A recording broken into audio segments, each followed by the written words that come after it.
Om Namo Bhagavate Vasudevaya.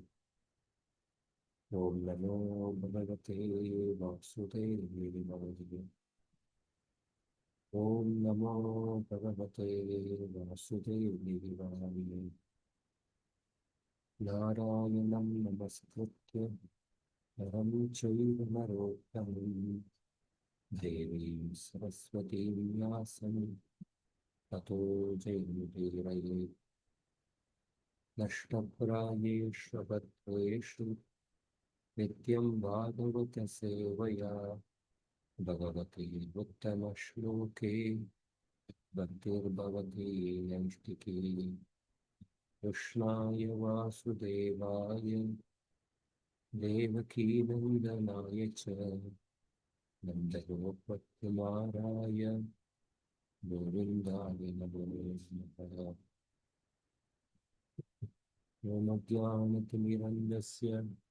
Jnananjana Shalakaya Chakshuromilitam Yena Tasmai Shri Gurave Namaha Namo Vishnupadaya Krishna-Krishnaya Bhutale Srimate Bhaktivedanta Swami Nitinande Namaste Saraswati Deve Gauravani Pracharine Nirvishesha Shunyavadi Paschatya Deshatarine Jaya Sri Krishna Chaitanya Prabhu Nityananda Shri Advaita Gadadhara Srivasadi Gaura Bhaktavinda Hare Krishna Krishna Krishna Hare Hare Hare Rama Rama Rama Hare Hare.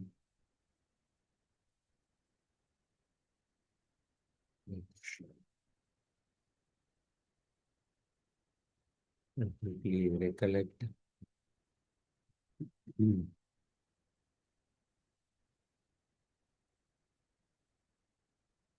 So we are discussing the 94th anuccheda.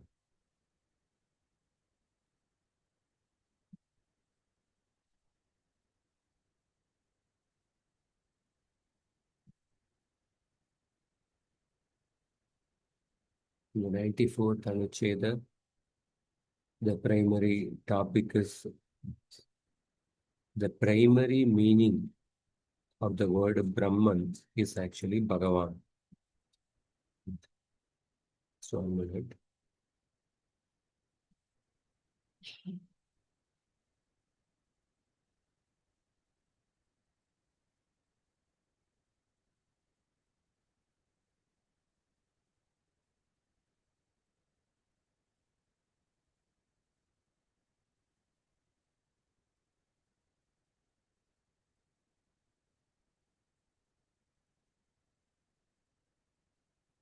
So we discussed that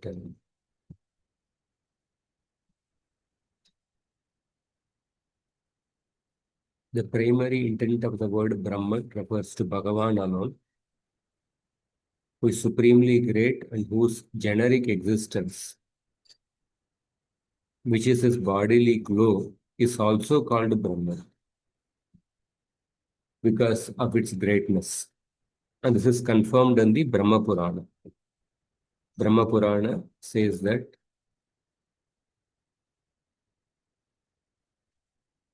Ananto Bhagavan Brahma Anando Ityadi Vipadaihi Rochate Vishnurevaika Paresham Upacharata.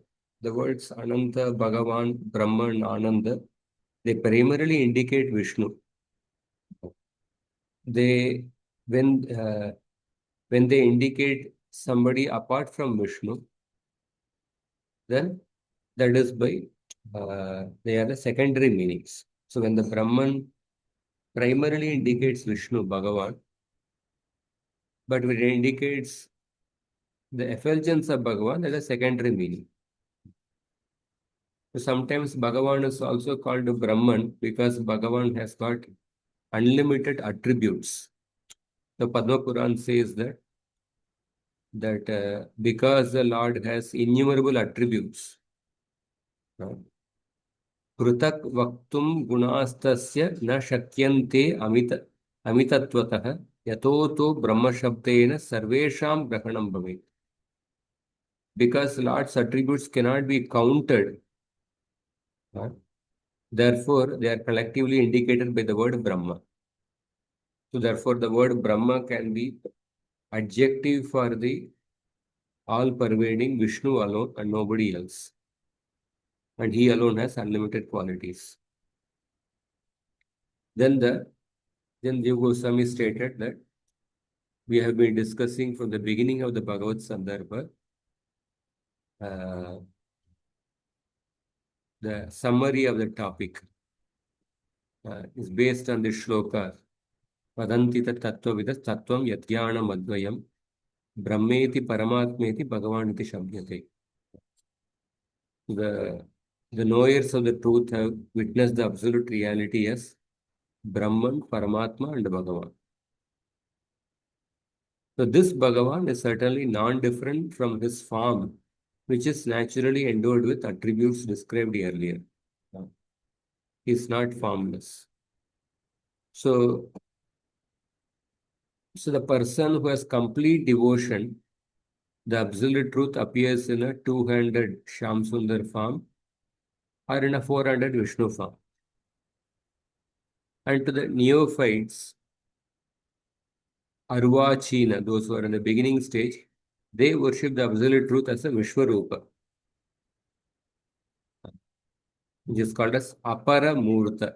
Apara Murta. And then to a person steeped in Jnana Marga, Ruksha Jnana, the absolute manifests as the formless Brahman, Para Amurta. And to a person endowed with devotion, but in which the predominance of Jnana is found, then the absolute truth manifests as the Paramatma. So Vishnu Puran talks about this four aspects of the absolute reality. Bhagavatam says that the Vadantita Tattva Vida Tattvam Yadyanam Advayam. Bhagavatam talks about three aspects, Brahman, Paramatma and Bhagavan. The Vishnu Puran takes the additional aspect of Vishwarupa. The Vishnu Puran classifies in four categories. Para Murta, that is the Bhagavan. Apara Murta is the Vishwarupa, universal form. And then Para Amurta is the formless Brahman. Apara Amurta is the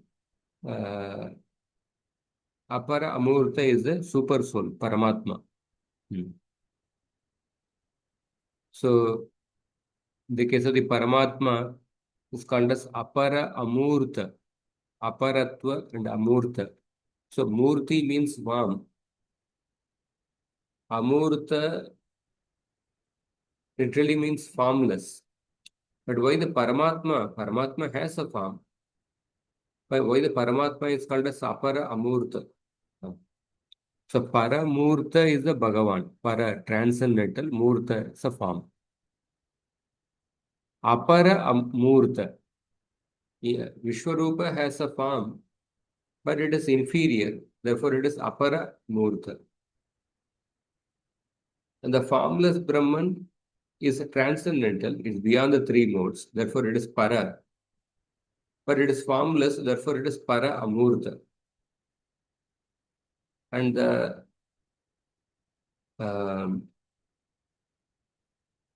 Paramatma is called as Apara Amurta. Apara Amurta. Why the Paramatma is called as Apara Amurta? That is explained here. Paramatma is not a material form like the universal form. But still, why it is called as Apara? So the Paramatma is called as Aparatva in relation to the form of the Bhagavan. In relation to the form of Bhagavan, form of the Bhagavan is a higher order revelation, but Paramatma, in relation to that, it is something inferior to that. Therefore, it is called as apara. Uh, Paramatma realization is like a stepping stone to realize the Bhagavan. So therefore, Paramatma is called as apara. And Paramatma has a form, but why it is called as Amurta? So here in this shloka, apara Amurta, Amurta, it does not literally mean form, no form, formlessness. In the case of the para Amurta, there the word Amurta refers to formlessness. Brahman has no form. But in the case of the Paramartha, Paramatma, when we say apara Amurta, here Amurta does not mean formlessness, as it does with Brahman.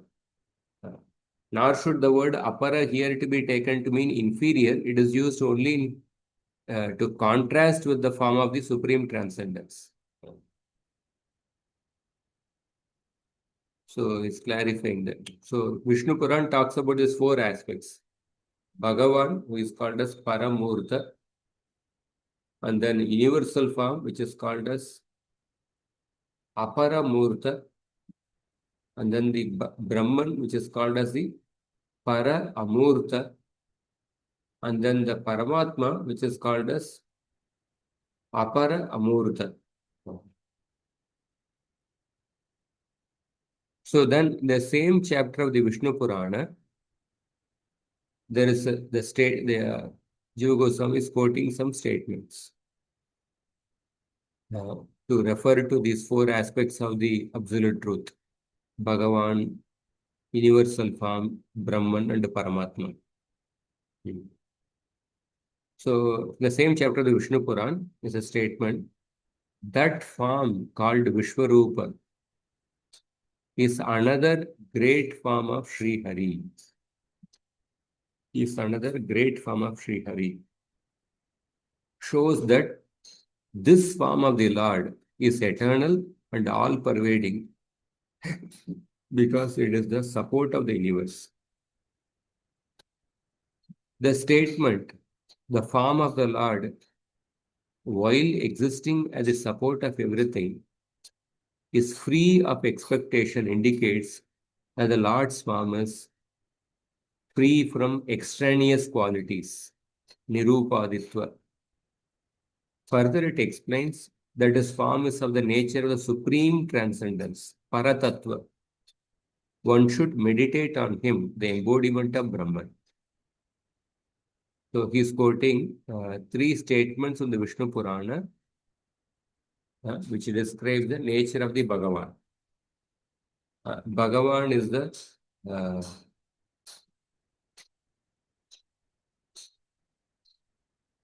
Bhagavan's another form is the Vishwarupa, and Bhagavan is the support of everything and is free of any expectation, and he is the embodiment of Brahman. Hmm. Further, about the Bhagavan, it is said that he is transcendental to the three manifestations of the Absolute, which is Brahman, Paramatma, and the Vishwarupa. He is transcendental to the three manifestations of the Absolute, which are revealed in correspondence to the consciousness and internal disposition of the perceiver. It is shown that the supreme transcendence is beyond the three familiar manifestations of the Absolute: Vishwarupa, Ishvara, that is Paramatma, and Brahman, which are revealed respectively. So the Vishwarupa is revealed to the people who are following the paths of karma. Paramatma is revealed to the person who is following a path of a combination of jnana and karma. And Brahman is revealed to the person who is exclusively following the path of jnana marga. So even in the absolute, characterized the supreme transcendence,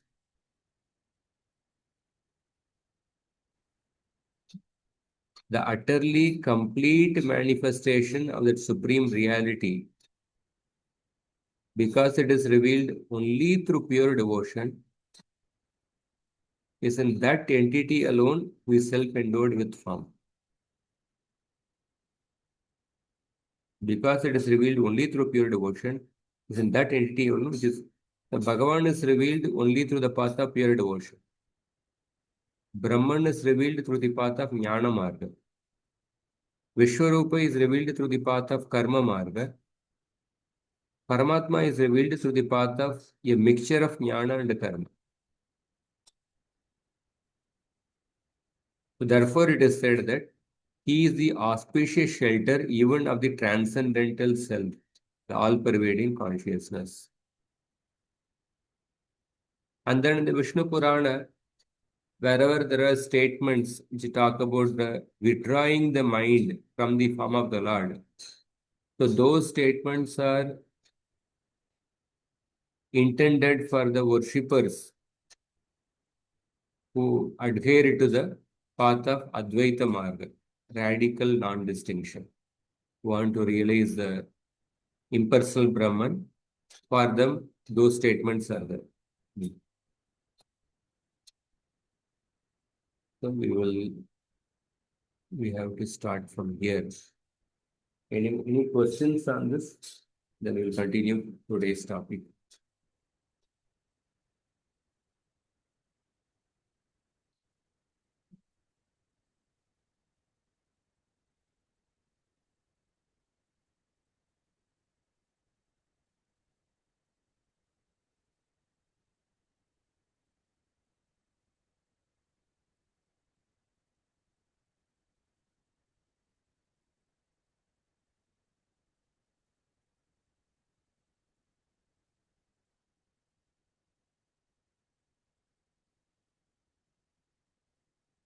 We'll go through this one. We may have to read it once more on your own also.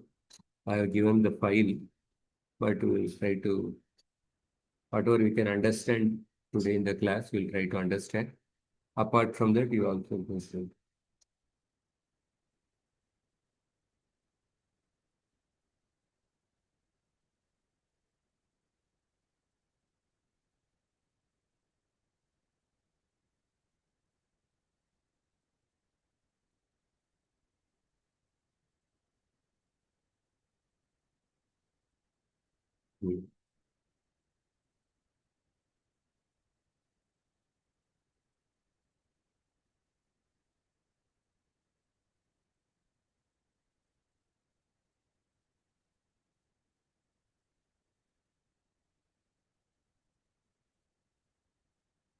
I'll read this section. Atra tat vishwarupa vairupyam ityetat padyam murta parameva jneyam.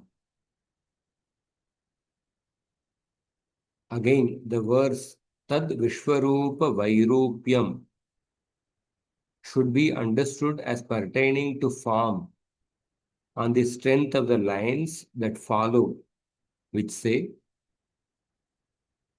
you can repeat after me,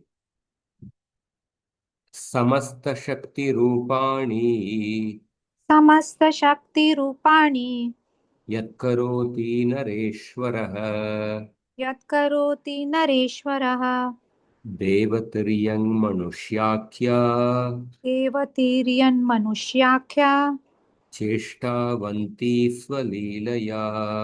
चेष्टावन्ति स्वलीलया. And read this translation. O King, O King, the Supreme Lord, by his will, creates all the active forms that are endowed with energy, such as gods, animals, and human beings. So, Tad Vishwarupa Vairupyam should be understood as pertaining to form on the strength of the lines which follow.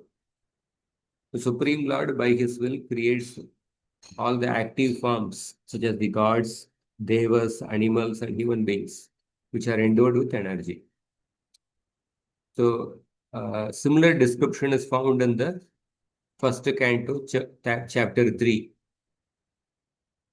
Ataha यतः प्रथमस्य तृतीये, first canto third chapter, यस्यांबसि शयानस्य योगनिद्रां वितन्वतः 132 इत्याद्युक्तलक्षणस्य मूर्तस्यैव तत्तद् अवतारित्वं दर्शितम्।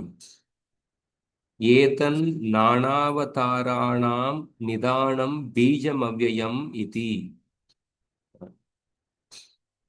So, either you can read this paragraph or in chapter 3. For in chapter 3 of first canto, the Lord possessing form is described as the source of all avatars.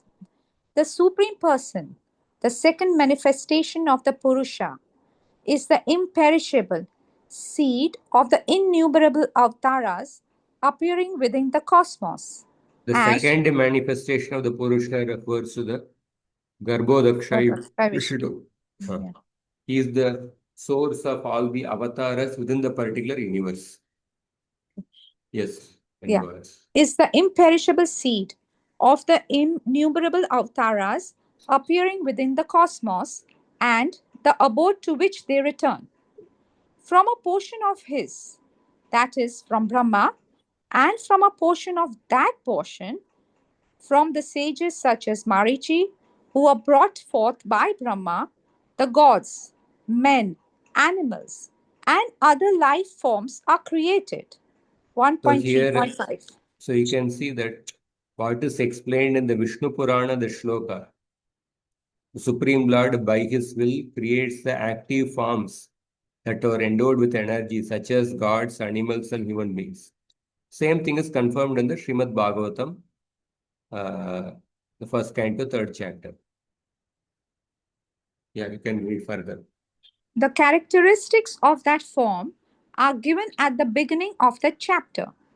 While this Purusha was sleeping in Yoga Nidra on the causal waters, Brahma, the chief of the creators of the universe, appeared from the lotus that grew from his navel lake. Indeed, that form of the Lord, upon whose limbs the expanse of the planets is imagined to stand, is endowed with potency and situated in pure being. With profound vision, the rishis see this extraordinary form with thousands of feet, chests, arms, and faces, 1,000 heads, ears, eyes, and nose, brilliant with 1,000 crowns, vestments, and ornaments. 1.3.224. Hmm. So, in this particular, the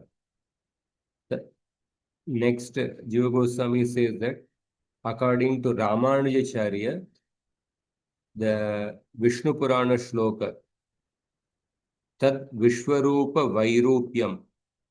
So there is a slight alternative reading according to Ramanujacharya.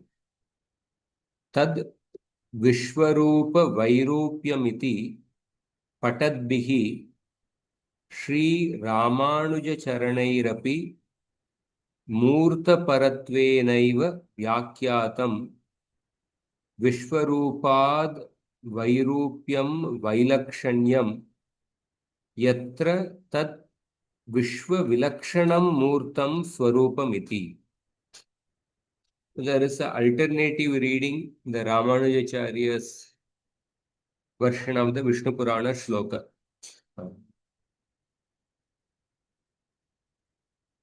Ramanujacharya reads that Tad Vishwarupa Vairupyam in place of Tad Vishwarupa Rupam Vai. So in place of Tad Vishwarupa Rupam Vai, he reads as Tad Vishwarupa Vairupyam.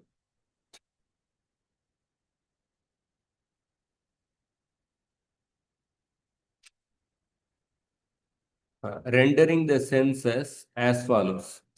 Instead of Tad Vishwarupa Rupam Vai, Ramanujacharya reads as Tad Vishwarupa Vairupyam. Then the meaning becomes the greatness of Hari is apart from the deformity of the Vishwarupa, which could be interpreted as supporting formlessness. Yet, in spite of this reading, his comment clearly emphasizes the absolute with form. The form of the Lord is distinct from this universal form. By this statement, it is established that the absolute truth has a real form that is different from the universal form. So he is presenting that Ramanujacharya is reading that particular shloka of the Vishnu Purana in a different way. Even according to the version of Sripad Ramanujacharya, it is proved that the absolute truth has a form which is different from the universal form, Vishwarupa, uh, which is different from the universal form. So that is what is proved. So further, Tadevam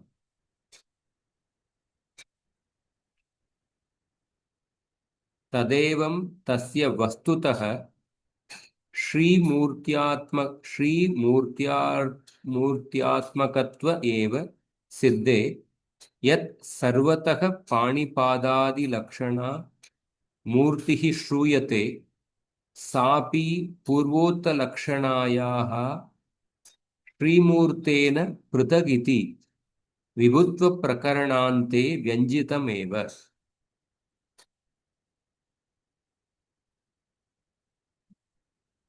So you can read this paragraph. In this way, it is confirmed.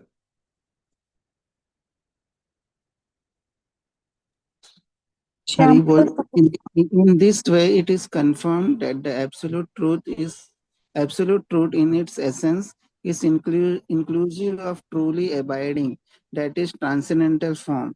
So when there is mention of the Lord's form as the Vishwarupa, having hands, legs, and other limbs extending everywhere, it should be understood that this form too is not different from his divine form possessing the previously expressed characteristics.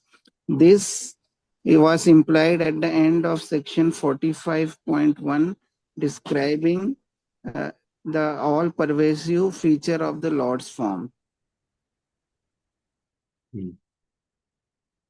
So here he says that it is confirmed the absolute truth in its essence is inclusive of the truly abiding transcendental form.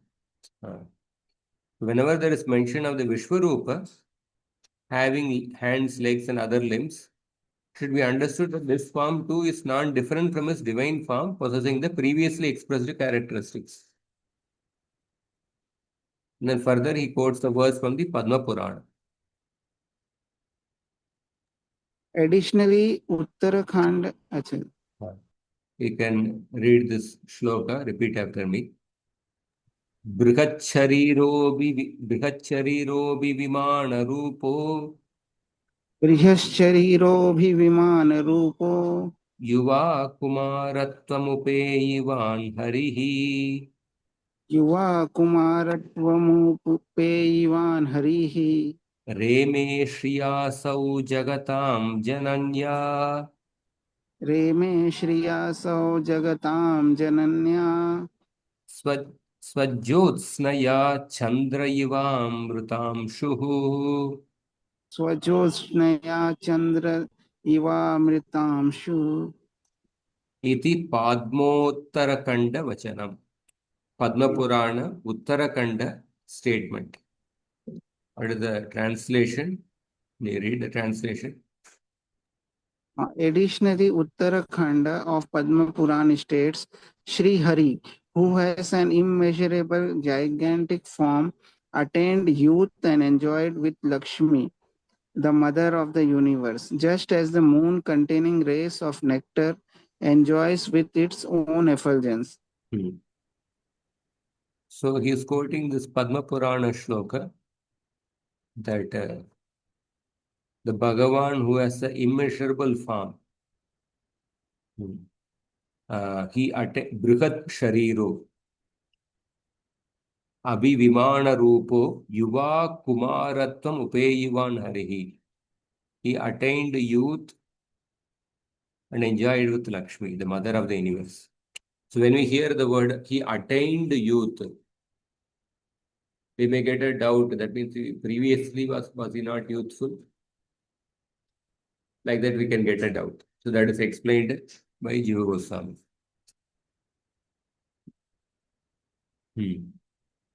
Yuva Kumaratvam Upeyivan Harihi. Reme Shriyasav Jagatam Jananya. So Atra Parabrahma Swarupa Shariraha Sarvato Bhavena Vigata Parimanopi Nityam Kaishora Akarameva Praptaha San Shriyasaha Rema Ityartaha. So he says that this verse means that although the Lord's form is of the nature of Parabrahman and is immeasurable in all respects, he having attained the form of eternal youth, enjoyed with Lakshmi. Although the verse says he attained youth, it should be taken to mean that he is eternally youthful. It should be taken to mean that he is eternally youthful. Upeyivan ityuktavapi. Upeyivan means he attained youth. Upeyivan ityuktavapi nityatvam apahata papmetivat. Tatraiva.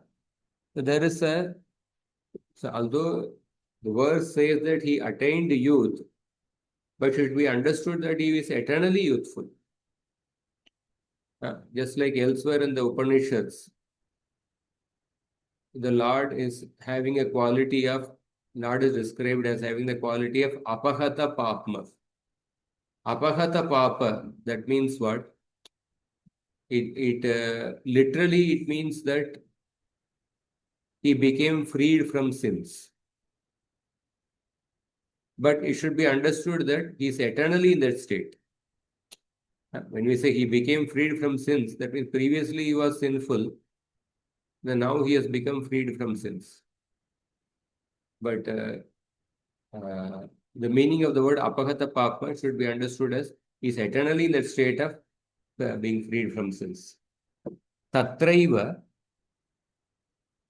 tadiya tat Srimurtya adishtatrika tripad vibhuterapi pragattakena vakya samuhakena parama nityata pratipadanat. So, although the verse says he attained youth, it should be taken to mean that he is eternally youthful. This should be understood in the same way as the statement, he whose sins have been destroyed, meaning that he is eternally free from sin. Furthermore, there are many definitive statements in the same series of verses that establish that even the transcendental abode, encompassing threefold dimensionality of being, and which is supported by his form, is absolutely eternal. A statement to this effect is made in the same section. So the Lord is eternally in the youthful state. The Lord is eternally freed from sins. It is also further confirmed in the same sections of the Padma Purana, where it is mentioned that even the abode of the Lord is eternal. The abode of the Lord is eternal. So he is quoting a shloka from Padma Purana. Then repeat after me. Achyutam Shashvatam Divyam Achyutam Shashvatam Devyam Sada Yavvanamashritam Sada Yauvanamashritam Nityam Sambhogamishwarya Nityam Sambhogamishwarya Shriya Bhumya Cha Samvrutam. Shriya Bhumya Cha Samvritam. Prabhuji, which is that in NOI, that sun is there, he never gets contaminated. What is that? That is also something like that, or papa or something. No? Like he remains pure only even if he evaporates all the dirt. That no, That I is know. Isopanishad. Sorry. Shuddham and Apapa Viddham. Yeah. Isopanishad Mantra 8. Ishopanishad Mantra 8, it states that Shloka, Mantra 8.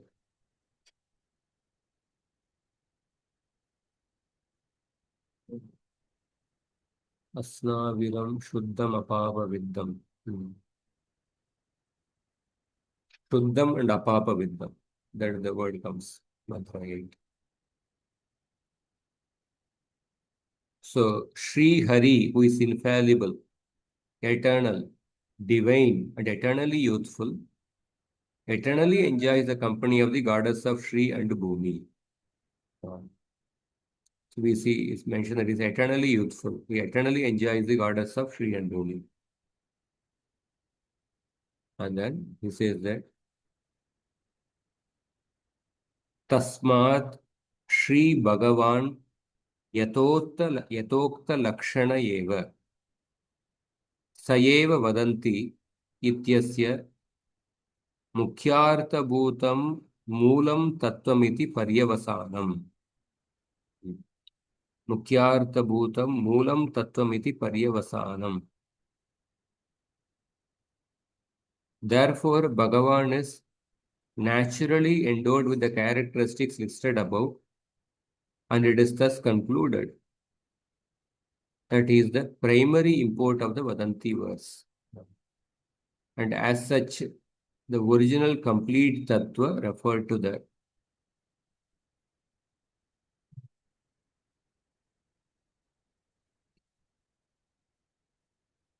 therefore, the Vadantita Tattva Vidas Tattvam Yadgyanam Advayam Brahmeti Paramatmeti Bhagavan iti Shabdyate.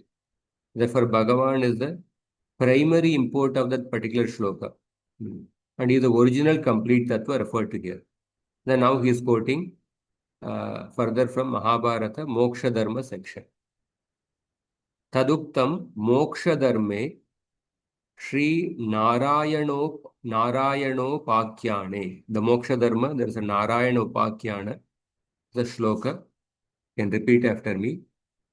Tattvam jigyasamananam Tattvam jigyasamananam hetubis sarvatomukaihi hetubhi sarvatomukhai tattvameko mahayogi tattvameko mahayogi harir narayana prabhu. harir narayana prabhu. Then Narayano Upanishadicha. It's also quoting Narayana Upanishad. Then another quote. Narayana Param Brahma Tattvam Narayana Paramiti. So one is two quotations. So you can read the translation. This is further stated. This is further stated in the Narayaniya section of the Mahabharata Moksha Dharma. Through the exhaustive analysis of those entirely devoted to the examination of truth, it is concluded that Sri Hari Narayana, the master of all yogis, is the one and only reality, the supreme truth, Tattva, from Mahabharata. That's And Narayana Upanishad affirms Narayana is Parabrahman, Narayana is the supreme absolute truth. So it is further confirmed that how that Bhagavan is the ultimate, the primary import of the Varandita Tattva Vidas, that verse. And it is also confirmed in the Mahabharata and also in the Narayana Upanishad. And then further, Atra Ata Sri Ramanujo Dakritaha Shrutayascha. Ramanujacharya quoted a Shruti Vakya, which was mentioned previously. That is from the Subala Upanishad. Yasya Prithvi Shariram Ityarabhya येष सर्वभूतान्तरात्मा दिव्यो देव एको नारायणः इत्याद्या बह्व्यः इह श्री भगवद अंशभूतानां पुरुषादीनां परमतत्व विग्रह विग्रहता साधनं वाक्यजातमपि तस्यांशिनस्तद् रूपविग्रहत्वं कैमुत्येन अभिव्यनक्तीति पूर्वत्र चोत्तरत्र च ग्रन्थे तथा उदाहरणानि.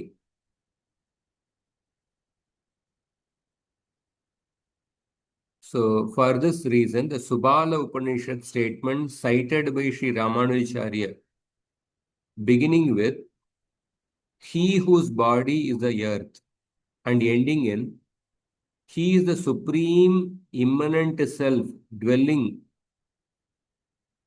within all beings, free from all sins, the one divine Narayana," establishes the forms of the Purushavatas, who are but portions of Bhagavan as the Supreme Tattva. Thus, through the a fortiori, that is Kaimutya argument, Bhagavan, who is the whole of these portions, is certainly the personification of the Paramatatva. Various statements to this effect were quoted in the earlier part of this book, and more will be cited again further on.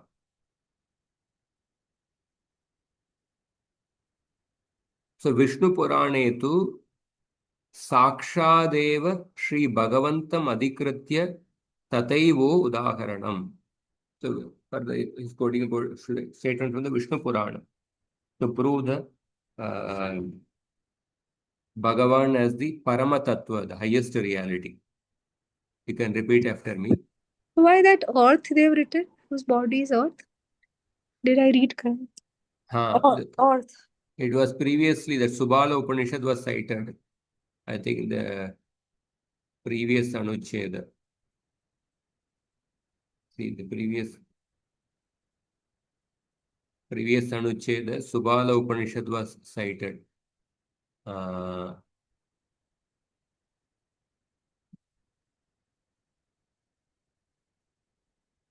Quoted in section 93.2.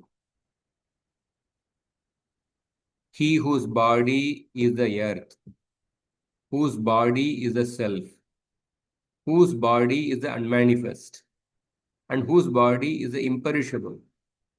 He is the supreme eminent self dwelling within all beings, free from all sins, the one divine Narayana. So, if you go to the, say, the 93 previous anuccheda,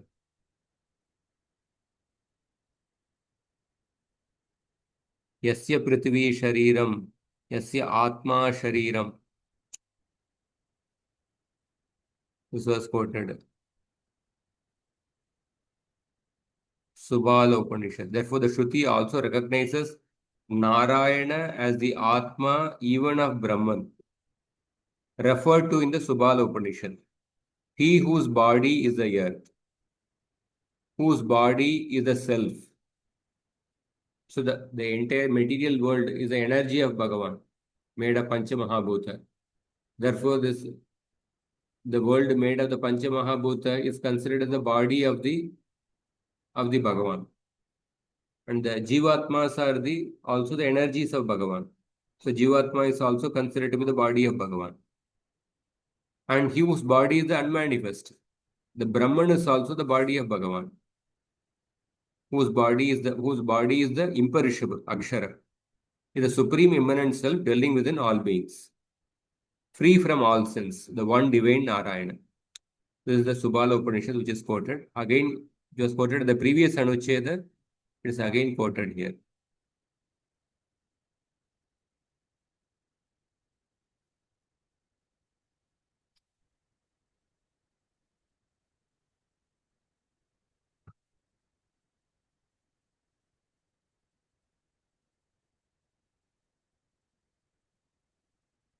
Okay.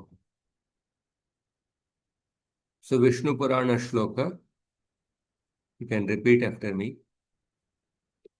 द्वे रूपे ब्रह्मणस्तस्य द्वे रूपे ब्रह्मणस्तस्य मूर्तं चामूर्तमेव च मूर्तं चामूर्तमेव च क्षराक्षरस्वरूपे ते क्षरक्षरास्वरूपे ते सर्वभूतेष्वस्थिते सर्वभूतेष्वस्थिते अक्षरं तत्परं ब्रह्म अक्षरं तत्परं ब्रह्म सर्वमिदं जगत् क्षरं सर्वमिदं जगत्. क्षरं सर्वमिदं जगत्. So Vishnu Purana shloka, you can read the translation. In the Vishnu Puran, In the Vishnu Puran, this has been explained with the direct reference to Bhagavan. Absolute reality has two features: Murta with form and Amurta, formless. These two features can be either perishable or imperishable in nature and are situated in all living beings. The Supreme Brahman is imperishable, Akshara, and this entire cosmos is the perishable Kshara. Vishnu Puran 122, 53 to 54. so After the two features are Murta and Amurta, and both these two features can be either Kshara and Akshara. The two features of absolute truth, one is Murta with form, Amurta without form. And both these two features can be further divided into two categories, Kshara and Akshara, perishable and imperishable. So the imperishable, this one is the Brahman, Aksharam Tatparam Brahma. The perishable feature is the entire cosmos, Ksharam Sarvamidam Jagat. Ityuktva Jagan Madhye Brahma Vishnu Isha Rupani cha Patitva Punaruktam. So after saying this and then describing the forms of Brahma, Vishnu and Shiva within the universe, Parashara further states. You can read the shloka. Tate tadaksharam nityam तदेत अक्षरं नित्यं jagan munivarakilam जगन्मुनिवराखिलम् आविर्भावतिरोभाव आविर्भावति रोभाव जन्मनाश विकल्पवत्. जन्मनाशविकल्पवतः. Read the thing. After saying this, After saying this and then describing the forms of Brahma, Vishnu, and Shiva within the universe, Parashara further states, O sage, the Akshara is eternal and complete, whereas the cosmos is subjected to the divisions of appearance, disappearance, creation, and destruction. Vishnu Puran 1.22.60. the Akshara is eternal and complete, whereas the cosmos is subjected to the divisions of appearance. So the Akshara refers to the imperishable Brahman, the impersonal Brahman. That is eternal and complete. And the Kshara is the manifest universe. And this manifest universe is subject to appearance, disappearance, creation, and destruction.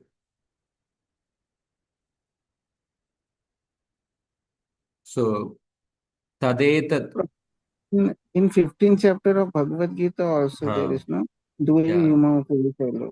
Dvau Yes. imau purushau loke ksharaschakshara eva cha ksharas sarvani bhutani kutastokshara uchyate. That's also going to be quoted.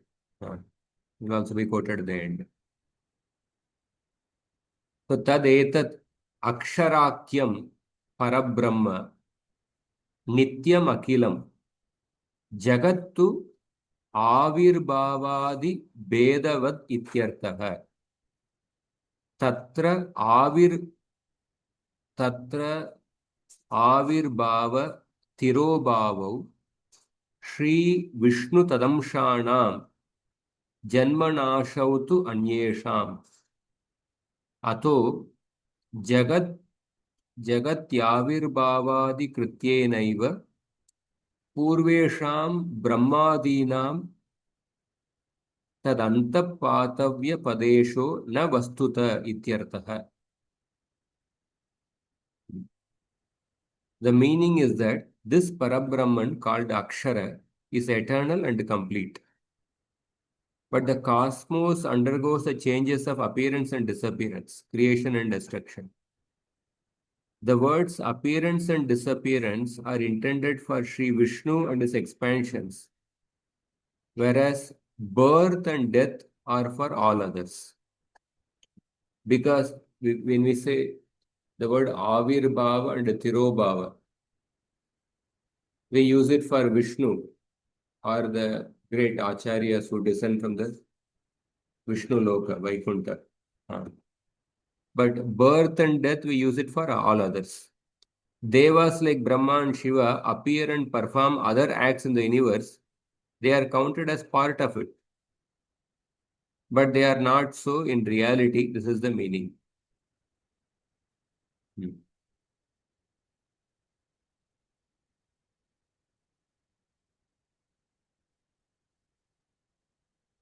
Tata sada स्वदाम्नि विराजमानत्वेन क्षररूपतो मूर्त्वादिना च अक्षरतोपि विलक्षणं तृतीयं रूपं भगवतः परं स्वरूपमिति पुनरुच्यते. So Vishnu Purana further explains that Bhagavan is distinct from the perishable forms, Shararupa, because he is eternally situated in his own abode. Furthermore, he is distinct from the imperishable Akshara Rupa, that is Brahman, because he has transcendental attributes like form. So Bhagavan is distinct from the Kshara Rupa. Kshara Rupa refers to the perishable forms in this world, because the Lord's form is imperishable. And Bhagavan is also distinct from the Akshara Rupa. Akshara Rupa refers to the impersonal Brahman, because the impersonal Brahman does not have a form, but Bhagavan has a form. Therefore, Bhagavan is distinct from the Akshara Rupa. So he is the third form, the ultimate form, and the nature. And the nature of Bhagavan is described in the further shlokas of Vishnu Purana. 1 minute.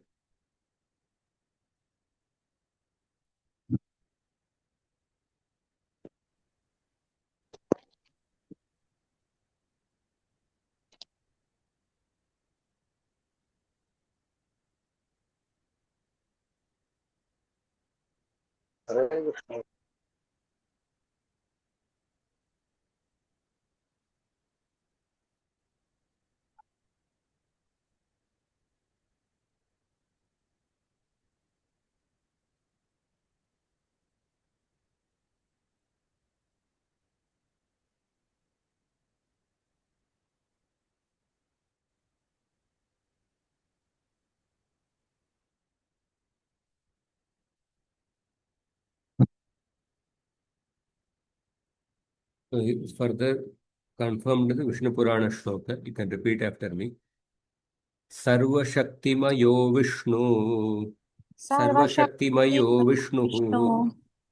सर्वशक्तिमयो Vishnu Swarupam Brahmano Param. स्वरूपं ब्रह्मणो परं Murtam Tat Yogi Purvam. मूर्तं तद् योगिभिः पूर्वं Yogarambeshu Chintyate. योगारम्भेषु चिन्त्यते Sapara Sarva Shaktinam. तत्परः सर्वशक्तीनां Brahmana Samanantaram. ब्रह्मणः सम्मनन्तरं Murtam Brahma Mahabhaga. मूर्तं ब्रह्म महाभाग Sarva Brahmamayo Harihi. सर्वब्रह्ममयो हरिः Tatra Sarvamidam Protam. तत्र सर्वमिदं प्रोत Votam Chaivakhilam Jagat. मूतं चैवाखिलं जगत्.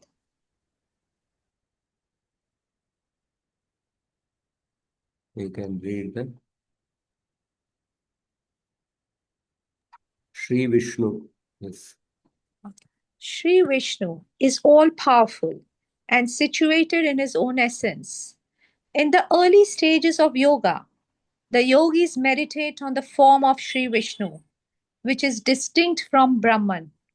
He is beyond all potencies, for he is the truth, lying immediately behind Brahman.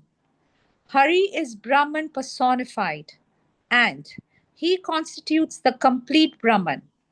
The whole universe, lengthwise and crosswise, is interwoven in him. In this way, yogis meditate upon him before attaining Brahman. We'll read this and then we'll come to the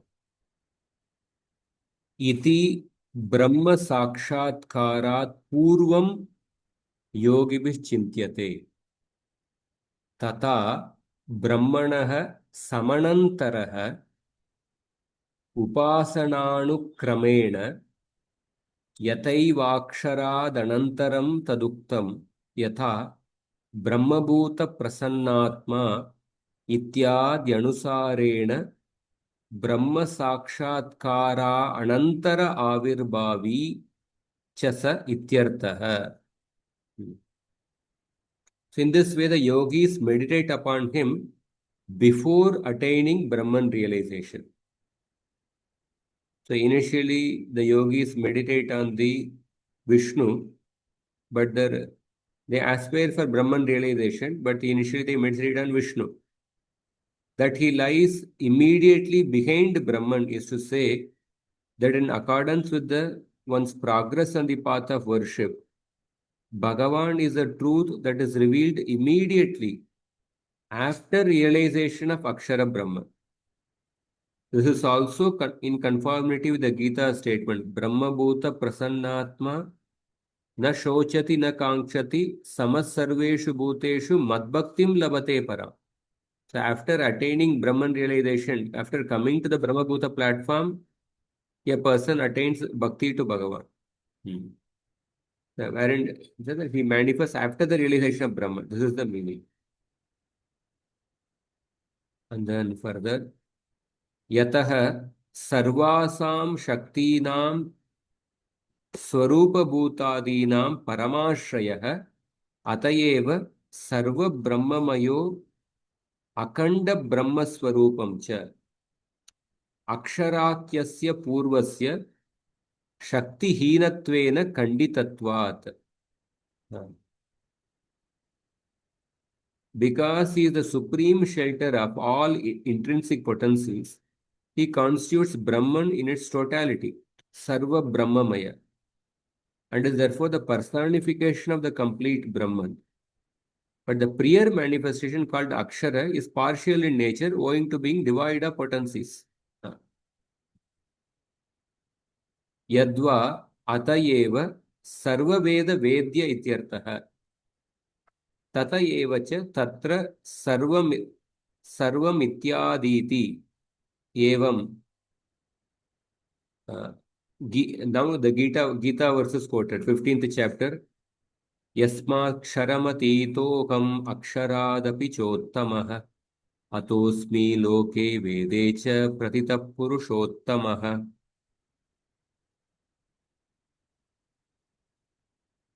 So alternatively, the phrase Sarva Brahmamaya means that he is the truth to be realized through all the Vedas, also referred to as Brahma. And thus he contains everything within himself. The same meaning should be applied to the verses like Gita.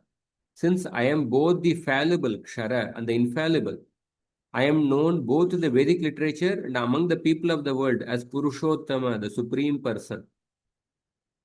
That is explaining this Gita shloka. Atra yadyapi kutastokshara uchyate ityakshara shabdena shuddha jiva eva prastuyate tatapi parabrahma eva cha lakshyam aksharam param brahma iti tacha tatra purvoktam iti anayosh चिन्मात्र वस्तुत्वेन एकार्थत्वादिति. So although the word Akshara in Gita 15.16, the unchangeable self is called Akshara, refers to the pure Jiva. When it is said, Yasma Ksharam Atitokam Aksharad Apichotamaha. In that, one meaning of the word Akshara refers to the conditioned living entities. Akshara refers to the liberated living entities. So, but Akshara refers to liberated living entities, but Akshara can also refer to the impersonal Brahman. Because earlier in the Bhagavad Gita, 8th chapter, 3rd shloka, Aksharam Paramam Brahma. There the word Akshara refers to Parabrahma. So both entities are purely conscious in nature. Therefore, the Akshara refers to both the pure liberated Jivas, or Akshara refers to the impersonal Brahman. And Krishna says that I am superior to both the liberated living entities, I am superior to the impersonal Brahman. So both meanings can be taken. Tadetat abhipretya. So now in this anuccheda, every anuccheda has a primary Bhagavatam shloka. But in this anuccheda, till now the Bhagavatam shloka has not come. Bhagavatam shloka is mentioned at the end of the anuccheda. Usually the Bhagavatam shloka would be mentioned at the beginning. But in this anuccheda, the Bhagavatam, the primary Bhagavatam shloka of this anuccheda, because every anuccheda, the primary pramana is the Bhagavatam shloka. And that Bhagavatam shloka is supported by many other statements in the Upanishads, Vishnu Purana, Padma Purana, others. This one. But the Bhagavatam shloka of this anuccheda is provided at the end. The famous verse from the 10th canto, Mallana Mashani. Tad etat abhipretya Mallanam Ashanir Nrinam Naravaraha Ityadau Murtasyaiva Swayam Bhagavata Eva Lakshanatvam Sakshadevaha Tatvam Param Yoginam Iti Yoginam Shri Chatussanadina. So, is quoting the Bhagavatam shloka. The original complete person, Swayam Bhagavan, who is certainly endowed with form, has all the characteristics of the Supreme Tattva under discussion. With this in mind, Sri Sukha said, the wrestler saw Krishna as a lightning bolt. In the same verse, he directly states this conclusion. The yogis saw him as the absolute truth, as the impersonal Brahman. Yogis refer to those such as the four Kumaras. So we will just go through the commentary, maybe another 10 minutes, when this Anucheda will be over.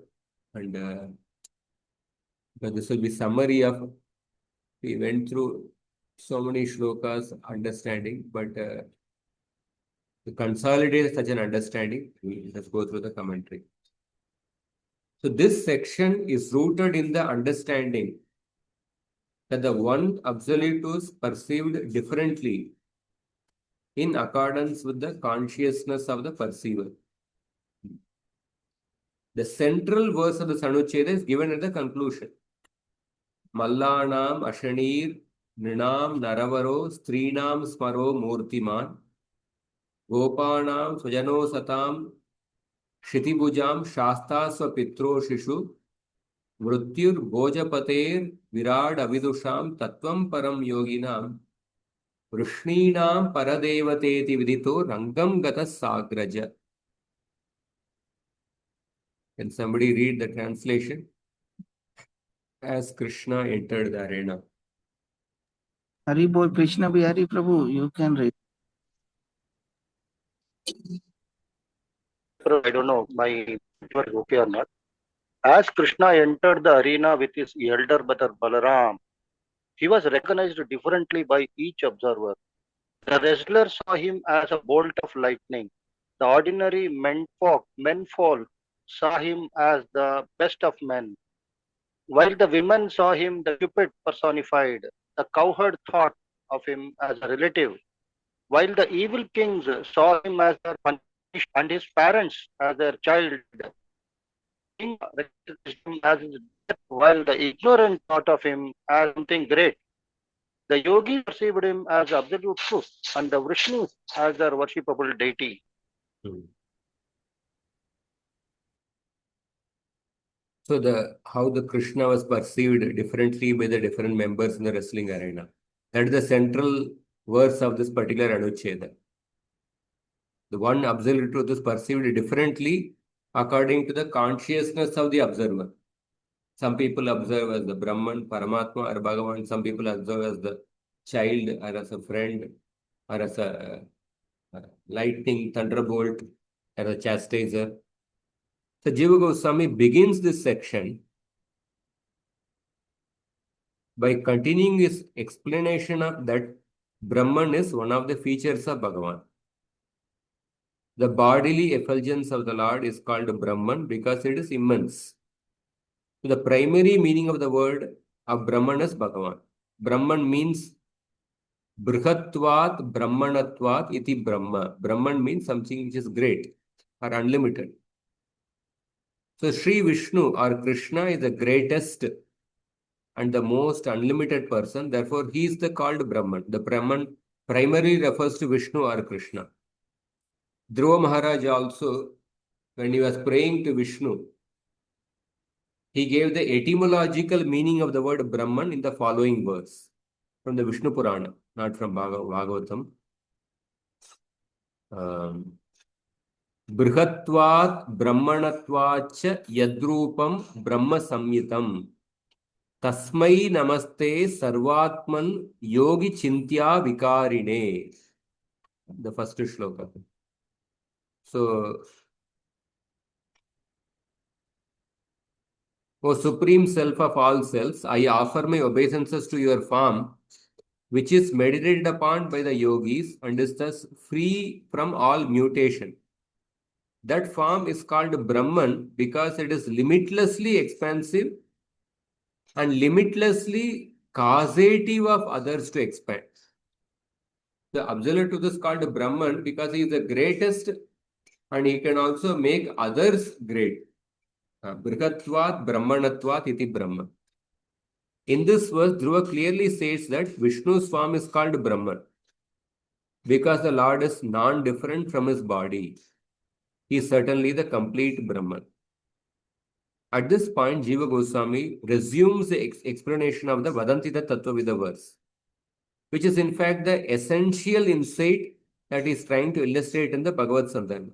So the entire Bhagavat Sandarbha is based on this shloka. Vadantita Tattvavida Tattvam Yadhyana Advayam Brahmeti Paramatmeti Bhagavaniti Shabdyate. Namely, that the one truth is perceived differently by different persons according to the particular approach to the truth. According to the philosophy of the Srimad Bhagavatam, absolute truth is one, Advaya Jnana.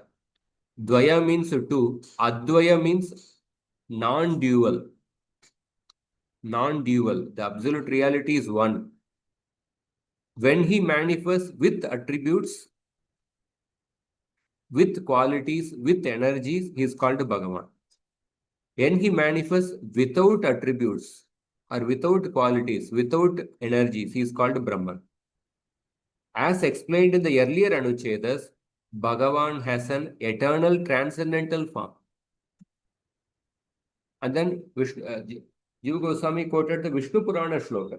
In the Vishnu Purana, it is mentioned that absolute reality manifests in four ways. First is the Paramurta, the transcendental absolute, replete with the transcendental form, such as Krishna or Vishnu. Second is the Aparamurta. Aparamurta refers to the universal form, the phenomenal absolute. Or in other words, the absolute appearing as the cosmos, Vishwarupa, having a conceptualized form such as the universal form. The third is the Para Amurta. Para Amurta refers to the impersonal Brahman, the transcendental absolute, devoid of form, which is Brahman. And the fourth is the Apara Amurta. it refers to the Paramatma, the immanent absolute, who is without visible form. Well, he has a form, but we cannot see it. Therefore, he is without a visible form, and whose form is imperceptible due to immanence. This refers to the form of the Lord as Ishvara, the indwelling Supreme Self, who is the ground and the source of creation. And then this fourth form, the word uses apara amurta. It's explained why the word apara amurta is used to refer to the impersonal, to refer to the Paramatma. According to Sridhar Swami, the fourth category is apara amurta, and this manifestation refers to Paramatma.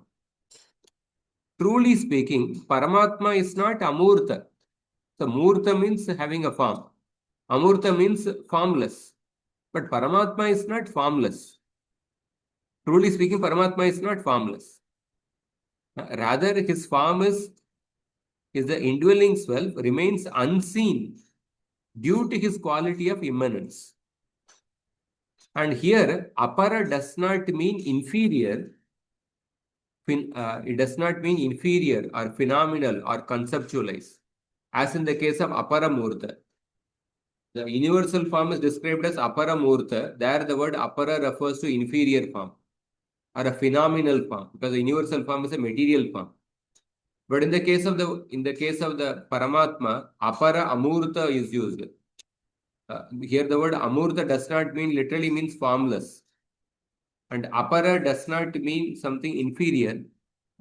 Rather, it implies a form other than the form of Bhagavan. Na para iti aparaha. Na para iti aparaha. This later phrase could also be rendered: immanence is that which is other than the transcendence. Moreover, the word amurta does not mean formless, as in the case of para amurta. So the Brahman is called as para amurta. Brahman is called as para because it is transcendental, but it is formless, therefore it is called amurta. In the case of the Paramatma, we say apara amurta, but here the amurta does not literally mean formless. Moreover, the word amurta does not mean formless, as in the case of para amurta, but a form which is similar to and leads to the supreme form. So Paramatma realization, Paramatma is a transcendental form. And Paramatma realization leads to the Bhagavan realization. So, but a form which is similar to and leads to the supreme form, Bhagavan. So, you see, in the Sanskrita, so when we say dharma and then adharma, when you add the word a before that, it means a negation, opposite to something. Adi means beginning, anadi means without beginning. So, this kind of words, adharma, anadi, these kinds of words come by adding the prefix nai prefix to the previous word. But the nai prefix is applied not only in the sense of negation, but in 6 other senses, as is stated. Nai prefix comes in 6 other senses. Tat sadrishyam abhavascha tad anyatvam tad alpata aprashastyam virodascha nayarta shat prakirtitah. So 1 minute.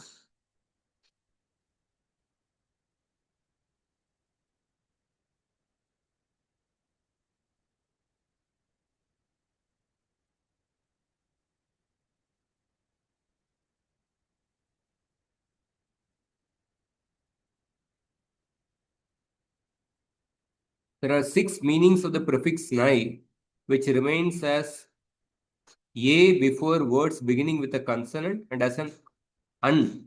So the nai prefix becomes a, adharma, dharma, adharma. Dharma is starting with a consonant. Therefore, nai prefix gets transformed into a. Dharma becomes adharma. Suppose if the word is starting with a vowel, Adi is starting with a vowel. So Nai prefix gets transformed into An. So Anadi. An plus Adi, Anadi. So this Nai prefix comes in 6 meanings. One of the meaning is a negation. So there are other meanings. One of the meaning is similarity to, sadrishya, or absence of, difference from, a portion of, a degenerative condition of, and the opposite of the word to which it is applied. The word to which it is applied. So when the Paramatma is described as apara amurta. So in the case of the amurta, here the nai prefix comes in the meaning of similarity to. Similarity to.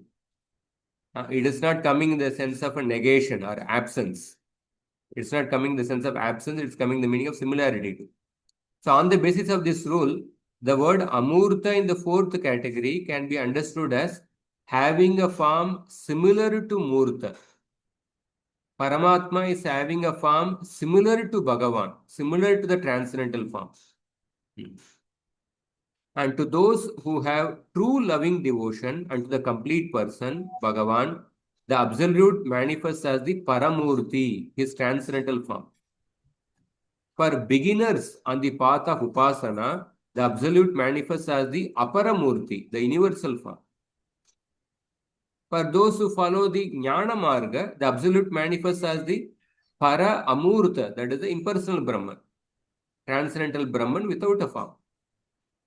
And for those who worship the Lord in devotion, but with excessive attention to Jnana, the Absolute manifests as the Apara Amurta. They get the Paramatma realization. Although there are 4 manifestations of the Absolute, the ultimate reality is the Paramurta. This is evident from the statements of Sri Suta Goswami. So therefore, he quoted the 1.3.2 to 5. Especially in the 5th shloka, 1.3.5, it is quoted that Yetan nanavataranam nidanam bijam avyayam yasyam shamshena shrijyante devatiriyang naradayah. The Supreme Person is the imperishable seed of the innumerable avatars appearing within the cosmos, and the abode to which they return. From a portion of his, that is from Brahma, and from a portion of that portion, that is from sages such as Marichi, were brought forth by Brahma, the gods, men, animals, and other life forms are created. So then, after having listed the various avatars, Suta Goswami says that Krishna is to Bhagavan Swayam. And the ultimate reality is different from the universal form, is also confirmed in the Vishnu Purana. So many people think that the ultimate reality is the Vishwarupa. That's why many people think that 11th chapter of the Gita is like the climax of the Gita. But the ultimate reality is something higher than the Vishwarupa, higher than the Vishwarupa. This is also confirmed in the Vishnu Purana. Vishwarupam Vairupam. This means that he has a transcendental form. In the alternative reading of this verse, Vairupyam means that his form is different from the Vishwarupa. Bhagavan is the source of all types of manifestations, but he is not dependent on anything else. So the Lord has a distinct form which is independent of any other support and free of desire. Murtam Bhagavato Rupam Sarva Pashraya Nispriham. Vishnu Purana 6.7.78. So this Paramurti of Bhagavan is eternal. Although there are statements such as the Lord accepted a form, he accepted the youth, but these do not indicate that prior to the acceptance of form, the Lord was formless. Such statements indicate the actions that he manifests to his devotees. For him, the acceptance of form is without beginning. It is eternal. When it is mentioned that apahata papma, he became freed from sins, it does not mean that previously he had sins. Rather, he is eternally free from sins. When it is mentioned that he accepted a form, that means he manifested a form. Therefore, the primary meaning of the word tattva in verses such as Vadanti tat tattva vidas is Bhagavan. This is confirmed in the Mahanarayana Upanishad. Sri Narayana is the supreme Brahman, he the supreme tattva, he the supreme effulgence, and he the supreme self. Narayana param Brahma tattvam Narayana para, Narayana paro jyotir atma Narayana para.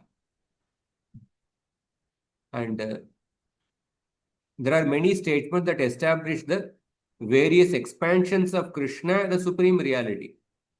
It naturally follows then the source of such expansions, Krishna, the supreme tattva, beyond both the mundane manifestation as well as Brahman. Although Brahman is sometimes described as indivisible and complete, it is Bhagavan who is the complete indivisible reality. So Brahman is devoid of manifest qualities and thus cannot be considered as the Akhanda Tattva or the complete reality. This is expressed by Krishna in the Bhagavad Gita 15th chapter. Yasmat ksharam aksharad apichottamaha. So Akshara refers to both the individual self as well as to Brahman, because both are infallible and imperishable. The complete manifestation of absolute reality is Sri Krishna, as Shukdev Goswami describes in that shloka, Tattvam Param Yoginam. The yogis saw Krishna as the supreme reality. Tattvam Param Yoginam. This is the main verse of this anuccheda. So I think Tattvam, I previously mentioned as impersonal Brahman. The Tattvam Param Yoginam means the yogis saw Krishna as the supreme reality. In the Mahabharata, Bhishma told Yudhishthira Maharaj that Krishna is the Brahman. Yattad aksharam avyaktam amrutam brahma shashvatam vadanti purushavyagra keshavam purusharshava. So, tiger among men, Sri Krishna is indeed called Akshara, the unmanifest, immortal, eternal Brahman. From this analysis, it is clear that the primary meaning of the word Brahman is the Supreme Lord Sri Krishna. He being the greatest of all, the source of everything, he is the Advaya Tattva, the Advaya Jnana, the non-dual absolute reality, and he manifests in various forms. So this is the end of the 94th Anuccheda. So next Anuccheda is very interesting. Next Anuccheda, Jiva Goswami will explain that Srimad Bhagavatam is the topmost Vedic literature because it has the power to attract the absolute reality Sri Krishna. It's a little long Anuccheda that we'll discuss next time. Anybody has any questions?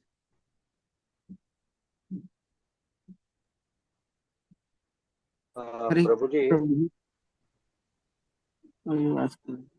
Correct. yeah, Shyam Mukund Prabhu, please ask. You ask her. Let I will ask. Hare Krishna, Prabhuji, Dandvat Pranam. Prabhuji, just wanted to know that Shri Krishna Bhagwan is Shad Aishwarya Purnam. So that is not explained here, no, till now. Or will it be explained in future? Shadaishwarya Purna, we discussed in the beginning of the Bhagavat Sandarbha. Yes. In the beginning of the Bhagavat Sandarbha, we see the first three Anuchedas. There the meaning of the word Bhagavan. Aishwaryasya Samagrasya Viryasya Yashasashriyah Jnana Vairagyayos Shannam Bhaga Itingana. Okay. Prabhu. I started going from between this. The beginning of the Bhagavat Sandarbha, this Vishnu Purana shloka was discussed in detail. I think the first three Anuchedas.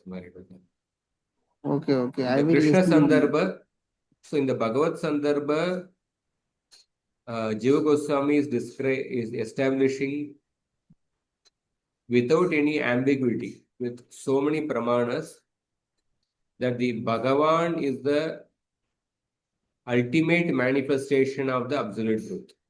The Bhagavan is the basis of the Brahman realization. Bhagavan is the basis of the impersonal Brahman. So in this Bhagavat Sandarbha, his main point is to establish the Bhagavan realization is superior to the Brahman realization. And then out of all the manifestations of Bhagavan, how the form of Krishna is the highest manifestation of Bhagavan, the Swayam Bhagavan. That he will establish in the Krishna Sandarbha, that is the fourth Sandarbha. Okay, Prabhu. The third Sandarbha, Paramatma Sandarbha, which will begin maybe after this gets over.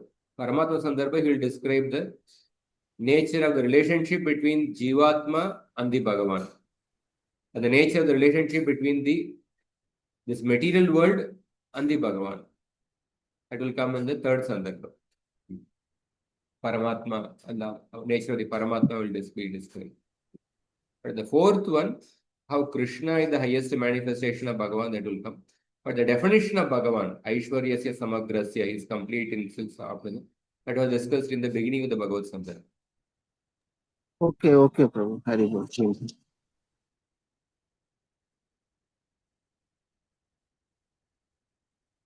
Krishna Vihari Prabhu, question. Yes, Prabhu. In that last few, this one, that four laws, that Paramurta, Aparamurta, and Para Amurta and Aramurta, that we could get it. Paramurta, not spiritual, yet not formless. That you said it is for the devotees with a mixed bhakti, karma mishra bhakti, jnana mishra bhakti. I did not hear that particular this one proper. Can you explain? Yeah, that I'll explain. See, Vishnu Purana describes the 4 aspects. First is Paramurta, transcendental form. It refers to Bhagavan. And this Bhagavan is realized only by pure bhakti. Second aspect of the absolute truth is that Apara Murta. Apara here refers to material or phenomenal. And Murta means a form. Material or inferior or phenomenal form. It refers to the Vishwarupa. Because Vishwarupa is a material form. It is a form, but a material form. So Vishwarupa is realized by those people who are beginning, those who are in the bodily concept of life, who cannot appreciate the transcendental form of the Lord. They are supposed to meditate on the Vishwarupa Dhyana. So for them, the Vishwarupa is given as the object of meditation. They realize the Vishwarupa. The third aspect of the absolute truth is the Para Amurta. Para means a transcendental. Amurta means a formless. It refers to the Brahman, the Nirakara Brahman. So those who are into Jnana Marga, they realize the Brahman, Para Amurta. And then the fourth is the Apara Amurta. Apara Amurta. So here the word Apara, unlike the previous one, in the Vishwarupa is described as Apara Murta. There the word Apara means inferior, phenomenal.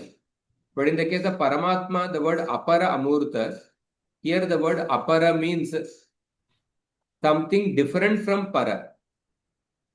Something other than Para.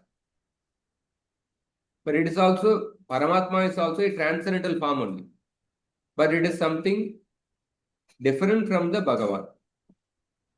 And Amurta here, it does not mean formless. It means that Amurta means because the Nai prefix comes in 4 different meanings. One of the meaning is similarity to. So Amurta here means something similar to the Bhagavan's form, which will lead to the Bhagavan realization. So that is the meaning of the word Amurta. But the Paramatma has a form, is a transcendental form, and the Paramatma realization is a stepping stone to Bhagavan realization. So Apara Amurta. Paramatma, those who are focused on Paramatma realization are people who follow Bhakti with the predominance of Ashtanga Yoga or Jnana Marga. They focus on Paramatma realization. They aim at Paramatma realization. Bhakti mixed with the Jnana Marga. They focus on Paramatma realization. You got it? Yeah, Prabhu. But then the Tattva Vida Tattvam, the further sloka does not explain about Vishnu because it is Apara. Yeah, the Vadanti Tattva Vida Slokam, Brahman, Paramatma, Bhagavan, 3 are mentioned.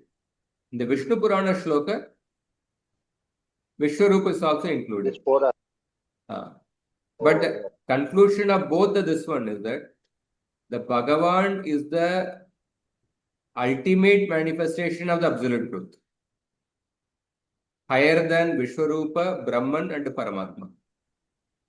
That is a concluding theme in both, actually. Both in the Bhagavatam and the Vishnu Purana. Bhagavatam mentioned the 3 aspects. In the Vadandita Tattva Vida Slokam, 3 aspects are mentioned: Brahman, Paramatma, Bhagavan. Vishnu Purana Shloka, Brahman, Paramatma, Bhagavan, and Vishwarupa are mentioned. And Vishwarupa is mentioned in other places in the Bhagavatam. But the one thing is common understanding is that Bhagavan is the basis of all the other, Brahman and Paramatma and Vishwarupa.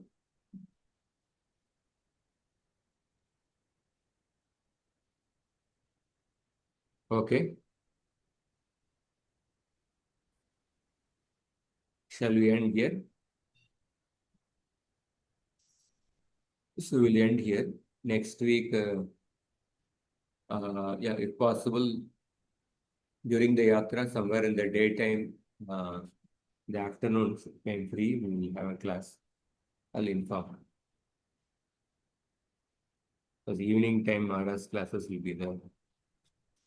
So we'll see.